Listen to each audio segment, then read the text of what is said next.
ఎమ్మెల్సీగా రిజైన్ చేసిన కవిత అసెంబ్లీలో అసలు కంటతడి పెట్టుకొని మాట్లాడడము, అసెంబ్లీకి వెళ్ళే కన్నా ముందు తన కొడుకుని తీసుకురావడం ఇవన్నీ కూడా రాజకీయాల్లో వంశపార్యపర్యంగా తండ్రేం చేశాడో కూతురు అదే చేస్తోంది అన్న విశ్లేషణ అయితే బయటకొస్తుంది.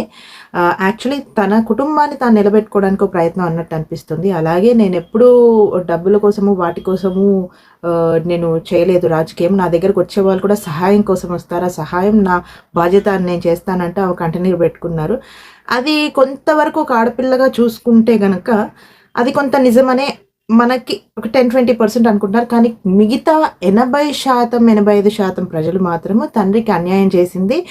తండ్రితో పైకొచ్చి ఇప్పుడు ఇలా చేస్తోంది. ఓన్లీ వేరే పక్షాలతో కలిసి ఇదంతా చేస్తుంది. అంతా దొంగ నాటకం అని అంటున్నారు. మరి అది ఏంటి ఫ్యూచర్‌లో మనకు తెలుస్తుంది. సో, ఇలాంటి అప్డేట్స్ కావాలా? మీరు మాత్రం జస్ట్ సబ్స్క్రైబ్ చేసుకోండి. అలాగే నా పేజ్‌ని ఫాలో కొట్టేయండి.